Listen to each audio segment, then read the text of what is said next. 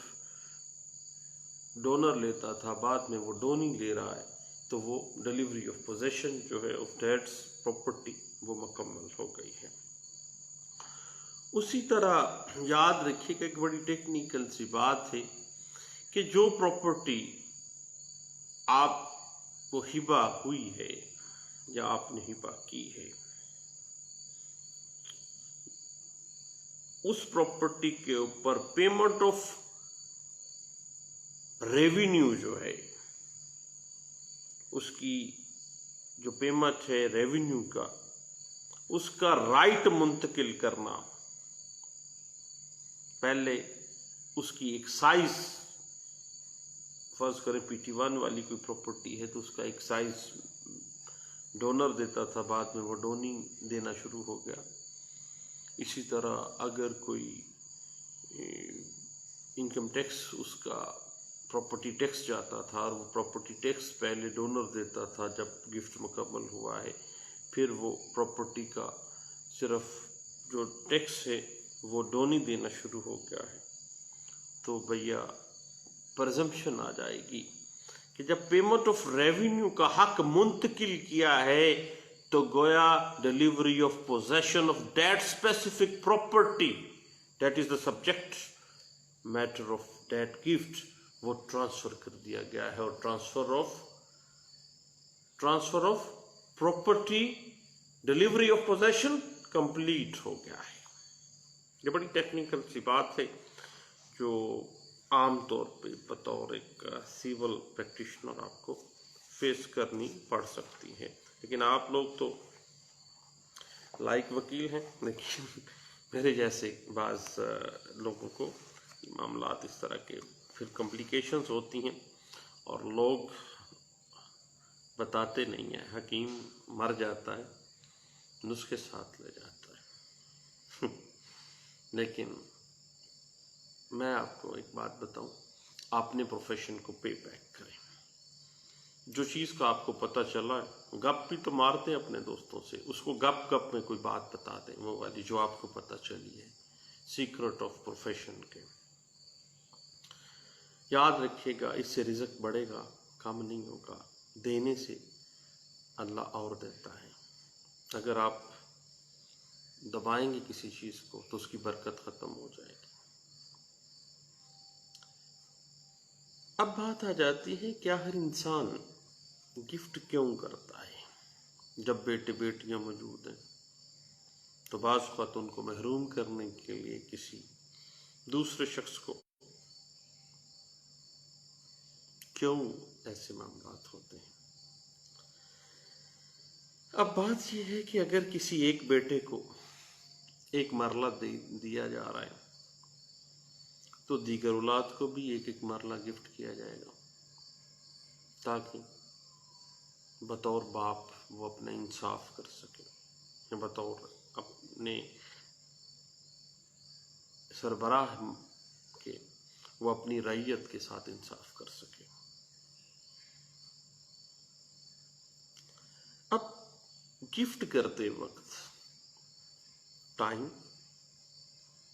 جگہ، تاریخ، کس کے سامنے وہ گفٹ کیا، گفٹ کرنے کا مقصد کیا تھا، اگر وہ محروم کر رہا ہے کیا اس کے گفٹ کی بنا پہ کسی کے رائٹ انفرنج ہو رہے ہیں، تو کیوں کیا ہے اس نے ایسا؟ کیا کوئی خاص خدمات تھیں جس کے صلے میں بہت زیادہ ضروری تھا کہ وہ اہل و عیال کو چھوڑ کے کسی اور شخص کو گفٹ کر رہا ہے؟ یعنی میرے بھتیجے نے میری خدمت بڑھاپے میں اتنی زیادہ کی ہے کہ میں اس کو اپنی آزاد مرضی سے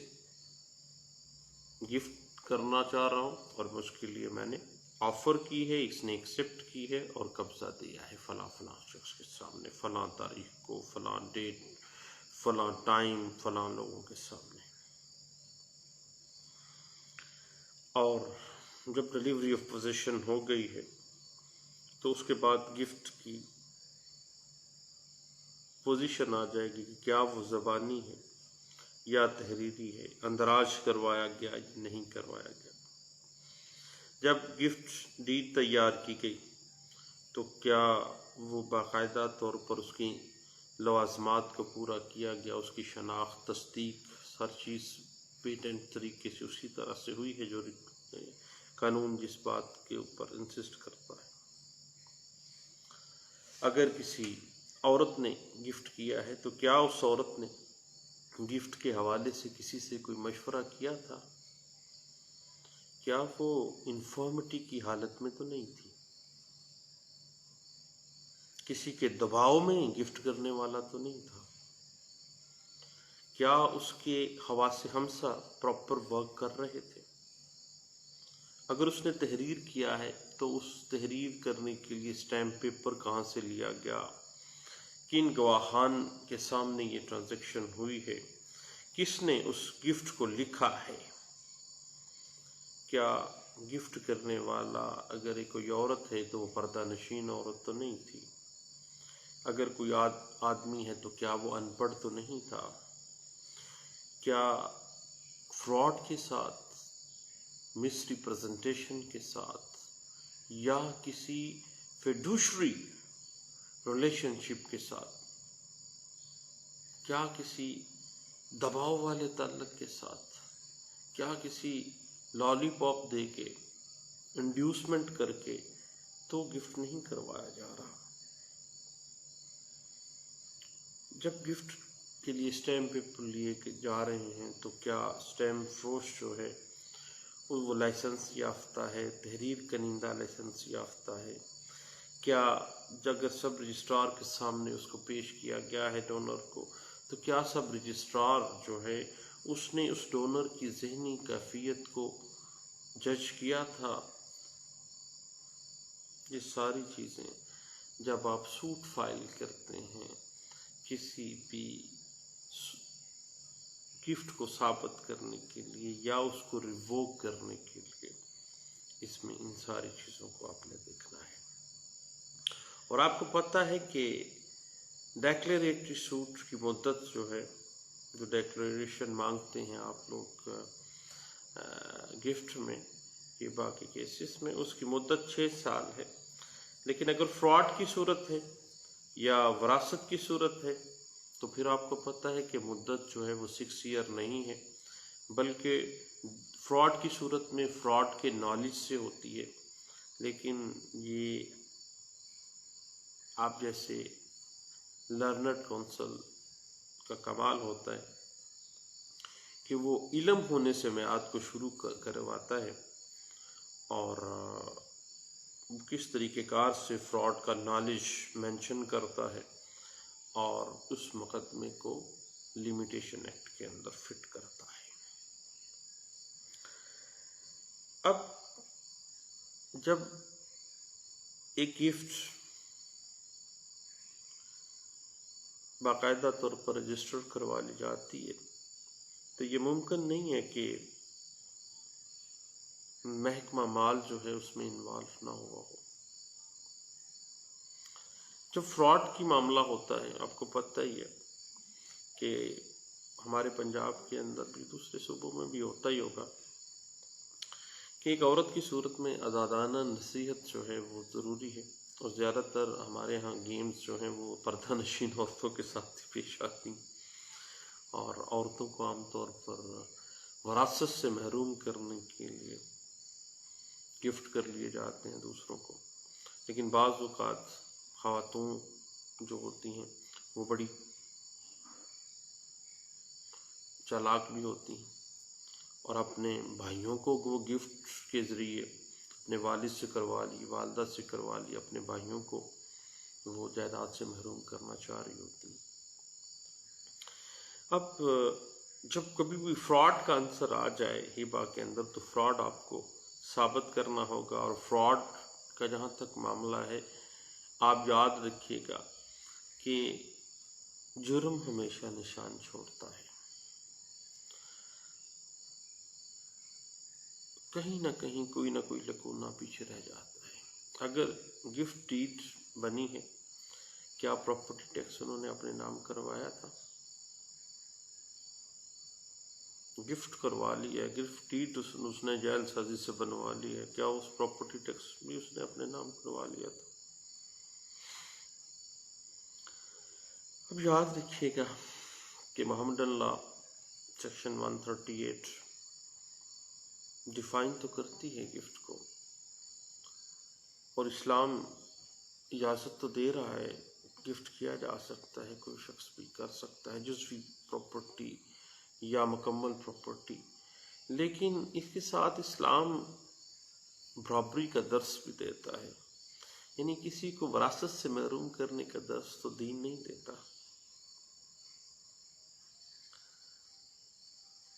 اب جب یہ ثابت اگر ہو جاتا ہے کہ جو ڈونر ہے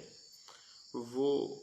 انفرمٹی کی حالت میں تھا، زیادہ بیماری کی حالت میں تھا، اور اس قابل نہیں تھا کہ وہ ایک پراپر اسٹیٹ آف مائنڈ میں نہیں تھا کہ وہ گفٹ کے انگریڈینٹس یعنی کنڈیشنز کے بارے میں فہم و فراست اس کو ہو، تو دین آپ اس بنا پہ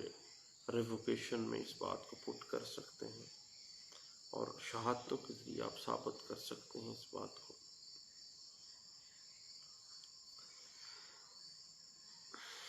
اب جہاں تک معاملہ ہے ڈونر کے پاس اختیار ہے کہ وہ اپنی پراپرٹی کسی کنسیڈریشن کے بغیر اپنی ملکیت انگریڈینٹس اور کنڈیشنز آف ہبہ کے مطابق وہ ٹرانسفر کرتے۔ 2013 MLD پیج 913 جو ہے وہ کافی حد تک ہمیں اس بات کے اوپر گائیڈ لائن دے رہی ہے۔ اس کے بعد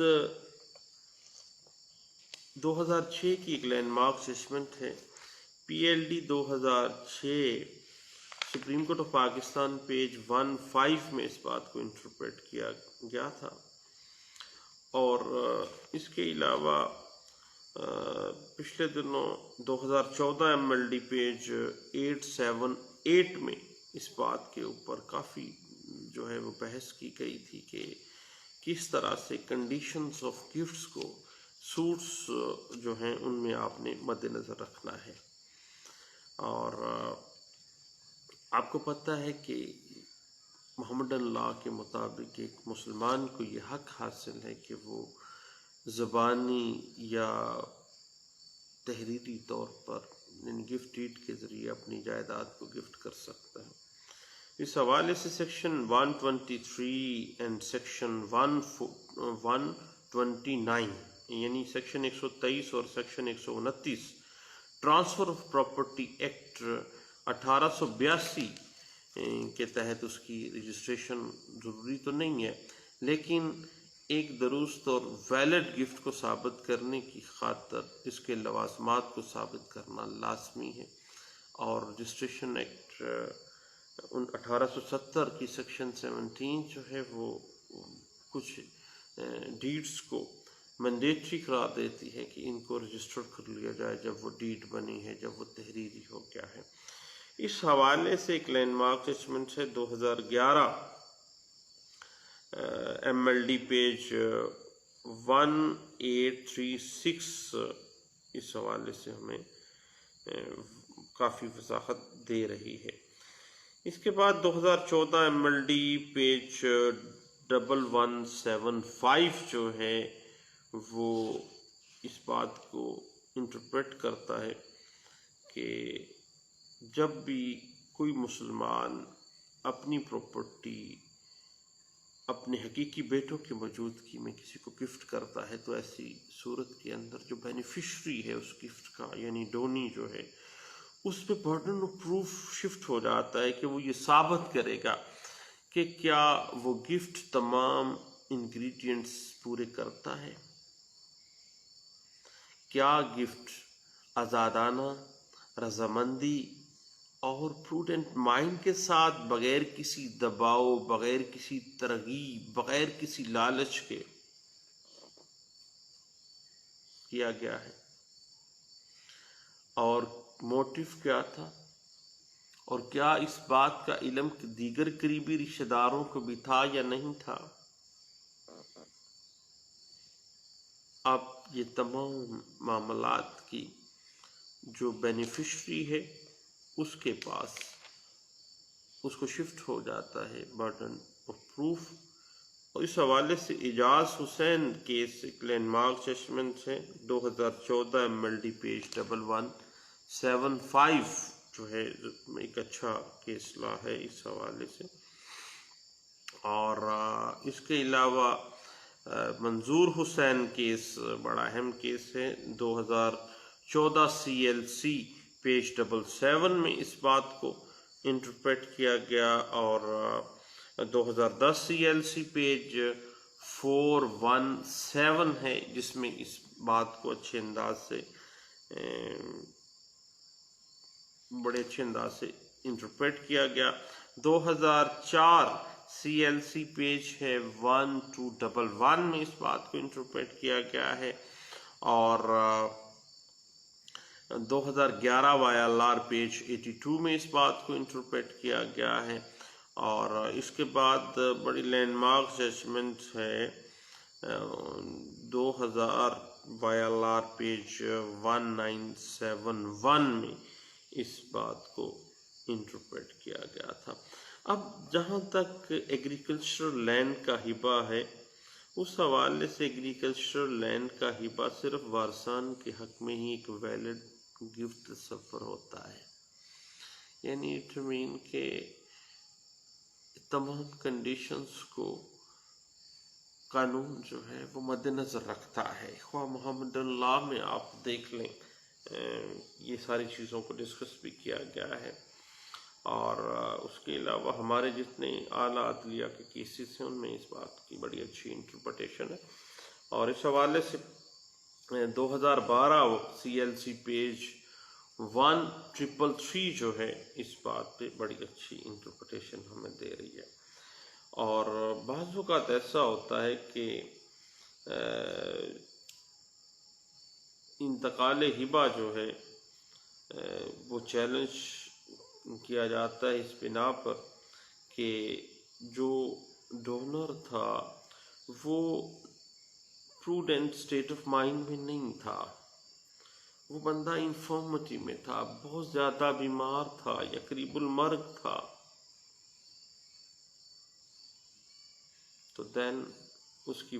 گفٹ کی ویلیڈیٹی جو ہے وہ مشکوک ہو جاتی ہے۔ اس حوالے سے ایک بڑا ہی اہم کیس لا ہے 2011 CLC پیج 284 میں اس بات کو انٹرپریٹ کیا گیا ہے۔ لیکن ایک بڑی ٹیکنیکل سی بات ہے ایگریکلچرل لینڈ کے حوالے سے، یاد رکھیے گا کہ جوائنٹ کھاتا جو ہے اس کے اندر قبضہ دیے بغیر بھی آپ کو پتہ ہے ہبہ ہو سکتا ہے، اور ڈونی جس کو یعنی ایگریکلچرل لینڈ وارثان میں سے ہی کسی کو گفٹ کی گئی ہے، اور ڈلیوری آف پوزیشن جو ہے چونکہ ایک جوائنٹ پراپرٹی ہے اس میں وہ تصور کر پرزمپشن ہو جائے گی کہ قبضہ بھی ٹرانسفر ہو گیا ہے۔ اب اسپیسیفک نمبر میں سے جب قبضہ لینا چاہتا ہے وہ ڈونی جس کو وہ گفٹ کی گئی ایگریکلچرل لینڈ، وہ پھر اس کے لیے دعوی تقسیم جائیداد اور دخل یابی کر کے مخصوص جو ہے دعوی تقسیم جو پارٹیشن سوٹ ہے دعوی تقسیم جائیداد کے ذریعے ہی وہ اپنی پراپرٹی کے اس حصے کو جو اس کو گفٹ میں ملی ہے ایگریکلچرل لینڈ وہ اس کو علیحدہ کروا سکتا ہے۔ اور اس حوالے سے لینڈ ریونیو لاز میں جہاں پر گفٹ ہمیں گائیڈ لائن دیتا ہے نا، وہاں کی ایک اصلاح ہے PLJ 2005 Lahore high court page 1288 میں اس بات کی بڑے اچھے انداز سے انٹرپریٹیشن جو ہے ہمیں ملتی ہے۔ اور اس کے علاوہ سیم جو کورٹ کا ڈیسیژن تھا ججمنٹ تھی اس کو بارہا دفعہ رپیٹ کیا گیا، اور حتیٰ کہ 2010 کی ایک لینڈ مارک ججمنٹ ہے جس میں اس کو ڈسکس کیا گیا تھا 2010 CLC پیج 1861 میں اس بات کو انٹرپریٹ کیا گیا۔ اب اس حوالے سے ایک landmark assessment Supreme Court of Pakistan کی بھی ہے کہ 2009 CMR پیج 598 میں جو ہے وہ ہمیں اس کی انٹرپریٹیشن مل جاتی ہے۔ اب پچھلے دنوں لینڈ ریونیو لا کیسز کے اندر نا ایک بڑی ٹیکنیکل سی بات سامنے آئی کہ ایک بندہ کسی اپنے بھتیجے کو یا اپنے بھائی کو گفٹ کرتا ہے اپنی پراپرٹی، اپنی پوری زندگی میں وہ اس گفٹ کو چیلنج نہیں کرتا اور وہ مر جاتا ہے پوری زندگی۔ وہ یعنی گفٹ کرنے کے پاس فرض کریں کہ وہ 15 سال 10 سال 20 سال زندہ رہا ہے، مشترکہ کھاتا تھا، اس میں سے جناب اپنے بھائی کو اس نے گفٹ کر دیا، اور گفٹ کرنے کے 10 سال وہ زندہ رہا، 10 سال کے بعد مر گیا۔ بعد میں اس گفٹ کو ریووک کروانے کے لیے اس کے بیٹے آ گئے جناب، اپنی زندگی میں اس نے اس گفٹ کو چیلنج ہی نہیں کیا، دین کیا ہوگا؟ یاد رکھیے گا سیٹلڈ پرنسپل کا درجہ حاصل ہو جاتا ہے اس چیز کو کہ وہ ایک ویلڈ گفٹ پرزیوم کیا جائے گا، ویلڈ گفٹ ہی تصور کیا جائے گا۔ اس حوالے سے بڑی ہے ایک لینڈ مارک ججمنٹ ہے PLD 2007 Lahore high court page 467 میں اس بات کی انٹرپریٹیشن ہمیں اچھے انداز سے ملتی ہے۔ اور آپ کو پتہ ہی ہے کہ بعض اوقات چھوٹی چھوٹی باتوں کے اوپر پلی ہم لوگ لے لیتے ہیں۔ اب پچھلے دنوں کسی نے کہا کہ جی کوئی شخص اگر اس وقت بیماری کی حالت میں تھا، اس کو بخار تھا، اس کو TB ہو گئی تھی، اس کو فالج ہو گیا تھا ڈونر کو، تو دین اس نے جو ہے نا وہ ہبہ کیا تھا، گفٹ کیا تھا، اس کے بعد وہ 10 سال زندہ رہا، پھر مرا ہے وہ۔ تو بھیا چھوٹی موٹی بیماریاں مرض الموت کے علاوہ، کسی کو بخار ہو جاتا ہے، کھانسی کی وجہ سے TB ہو جاتی ہے یا فالج ہو جاتا ہے، تو اس حالت میں کیا گیا جو ہبہ ہے اس کی ویلیڈیٹی لیگل ویلیو کے اوپر کوئی اثر نہیں آتا اس بات کا۔ اس حوالے سے ایک بڑی لینڈ مارک اسسمنٹ ہے جو اس چیز کے اوپر کافی حد تک انٹرپریٹیشن دے دیتی ہے ہمیں کہ مرض الموت کے علاوہ کسی کوئی بندہ انفارمیٹی میں ہے، کوئی بیماری کی حالت میں، اس دورانیے میں اگر وہ گفٹ کرتا ہے تو اس کو ویلڈ ہی گفٹ ہوگا اگر اس کے انگریڈینٹ مکمل ہیں تو۔ 2007 CLJ پیج 412 میں اس بات کی انٹرپریٹیشن کی گئی ہے۔ لینڈ گفٹ کے مختلف جو پہلو ہیں، ہبے کے مختلف پہلو جو بھی ہیں، اس کی ریووکیشن ہے، اس کی کنڈیشن، ان کی انگریڈینٹس، اس کی پروسیجرز، اس کے سوٹس کی مختلف جو ایشوز ہیں، اس پہ انشاءاللہ ہم مختلف سیگمنٹس میں بات کرتے رہیں گے، اور اگر اچھا نہ لگے تو اگنور کیجئے گا، چھوڑیں پرے، اور اگر ضرورت پڑے تو سیو کر لیجئے گا، کل کو کبھی کام آ جائے گی بات۔ تو گپ ہی لگا رہا ہوں، سیریس مت لیجئے گا، دعاؤں میں یاد رکھیے گا۔ تھینک یو، اللہ حافظ۔